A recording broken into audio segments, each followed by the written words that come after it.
बंगाल से बोल रहा हूँ, बंगाल मुर्शिदाबाद जिला से। जी, मेरा सवाल है कि इमाम महदी अलैहिस्सलाम जब आएंगे तो उसका अलामत कुछ होगा। वो अलामत में से ये है कि दज्जाल निकलेंगे, याजूज माजूज आएंगे और दज्जाल सारे जो काफिर होगा, जो इस्लाम से दूर रहेगा, उन लोगों को मार काट के इस्लाम में लाएंगे।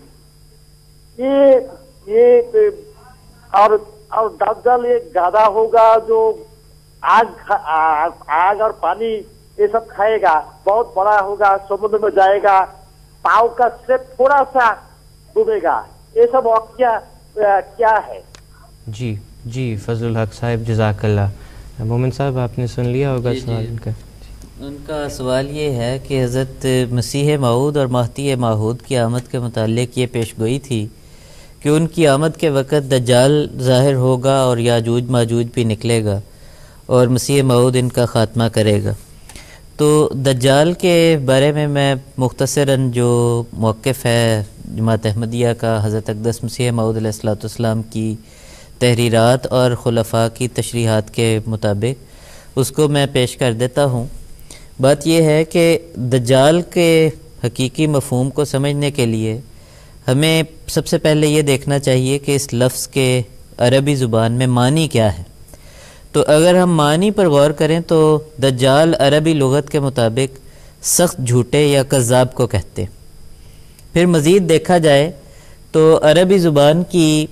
लुगत में इसका एक मतलब ये भी लिखा है कि अर्रुफ़क़तुल अज़ीमतु, कि एक बड़ी जमात। और उसके मज़ीद आगे वजाहत ये है कि अल्लती तुग़त्तिल अर्ज़ा बेकसरत अहलिहा, जो ज़मीन को अपनी कसरत की वजह से ज़मीन पर छा जाए और उसको ढांप ले। और फरमाया, और लुगत ये कहती है वतहमिलुल मता लित्तिजारत, और तिजारत के लिए अपना सामान उठाकर चलती फिरे। ये तो लुगत के रूह से होगी बात। अगर हदीस के रूह से देखा जाए कि दज्जाल के मानी क्या है,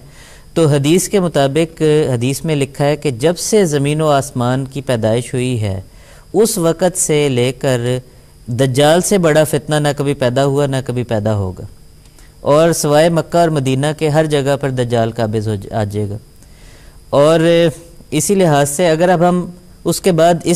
चूँकि हदीस ने ये बताया है कि दज्जाल का फितना इतना बड़ा है कि ज़मीन व आसमान की पैदाइश से लेकर कभी भी इतना बड़ा फितना नहीं हुआ,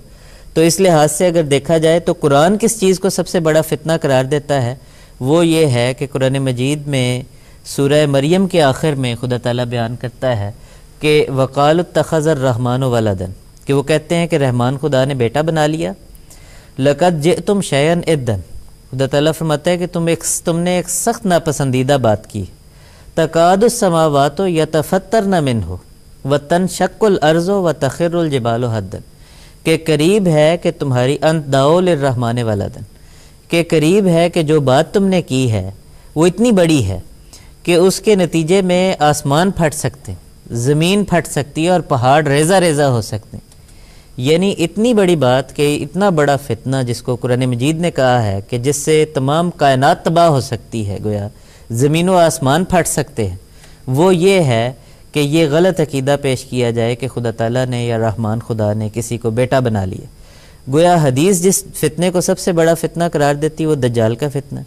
और कुरान जिस फितने को सबसे बड़ा फितना करार देता है वो ईसाईयत का फितना है। अब इसी ज़िमन में एक और दलील मैं पेश कर देता हूँ कि हदीस में ज़िक्र मिलता है कि हज़रत सल्लल्लाहु अलैहि वसल्लम ने फरमाया कि फ़मन अदरकहु मिनकुम, कि जो कोई तुम में से उस दज्जाल को पाए, फल यकरा अलैहि फ़वातिहा सूरतिल कहफ़, तो उसे चाहिए कि वो सूरह कहफ़ की इब्तदाई आयात पढ़ा करे। और फरमाया कि फ़इन्नहा जवारुकुम मिन फ़ितनतिही, क्योंकि वो इब्तदाई आयात तुम्हें उसके फ़ितने से बचाने वाली होंगी। अब अगर देखा जाए कि सूरह कहफ़ की वो इब्तदाई आयात, जो बाज़ रिवायात में ये भी है कि पहली 10 आयात पढ़े, उनमें ऐसी कौन सी बात बयान हुई है कि जिसको कहा जाए कि जिसको नबी करीम सल्लल्लाहु अलैहि वसल्लम ने फरमाया कि ये दज्जाल की बीमारी और फितने का इलाज है। तो उसमें भी अगर देखें तो उसमें भी बैन ही इसी यानी हज़रत ईसा अलैहिस्सलाम को खुदा बनाए जाने के फितने का जिक्र है कि फरमाया कि वयुनज़िर अल्लज़ीना क़ालू इत्तख़ज़ल्लाहु वलदन, کہ خدا تعالیٰ نے قرآن مجید کو اس لیے نازل کیا ہے تاکہ ان لوگوں کو ڈرائے جنہوں نے یہ کہا کہ اللہ تعالیٰ نے ایک بیٹا بنا لیا. گویا اس میں بھی یہ اشارہ موجود ہے کہ دجال کا فتنہ جو ہے یہ در حقیقت عیسائیت کا فتنہ ہے. اب ان ساری باتوں کو اگر ملائیں تو عمومی طور پر آپ دیکھیں کہ لغت یہ کہتی ہے کہ دجال ایک ایسا گروہ ہے جو اپنا سامان تجارت کا اٹھا کر ساری دنیا میں چھا جائے اور تجارتی سامان ساری دنیا میں اٹھا کر لے کر پھرتا رہے. حدیث یہ کہتی ہے کہ ایسا بڑا فتنہ ہے کہ زمین و آسمان کی پیدائش سے اتنا بڑا فتنہ نہیں ہوا.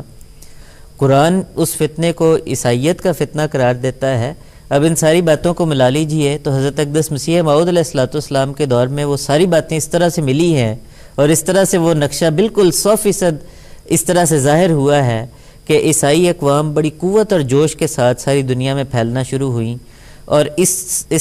سپیڈ کے ساتھ پھیلی ہیں کہ اس کی نظیر نہیں ملتی انسانی تاریخ میں. اور پھر تمام یعنی دنیا میں وہ غالب آ گئیں، دنیا کی اقتصادیات پر انہوں نے قبضہ کر لیا، تجارت پر ان کا قبضہ ہو گیا. اس کے بعد گویا جو انہوں نے اپنے عقائد تھے ان کو جس تیزی کے ساتھ پوری دنیا میں پھیلانا چاہا ہے اس موقع پر، تو گویا وہ دجال ہے جو اس پورے اس وقت میں پورے جوش کے ساتھ ظاہر ہوا ہے، بینی اسی طرح جس طرح سے یہ اشارے دیے گئے تھے. اور اس کے قتل کا جو حدیث میں ذکر تھا کہ وہ قتل کرے گا مسیح موعود اس کو آ کر، تو جب یہ پتہ لگ گیا کہ وہ کوئی ایک فرد نہیں ہے جس کی گردن اڑانی ہے بلکہ ایک نظریے کا نام ہے، تو اس نظریے کا حقیقت میں رد کر دینا یہ اس دجال کا قتل تھا، جو کہ ہم ہمیشہ سے اپنے پروگرامز میں اس پر گفتگو کرتے ہیں کہ حضرت اقدس مسیح موعود علیہ السلام نے دراصل عیسائیت کے باطل خیالات اور باطل عقائد کا کلا کما کر کے دراصل اس دجال کا قتل کیا. جی مومن صاحب جزاک اللہ، شکریہ بہت بہت.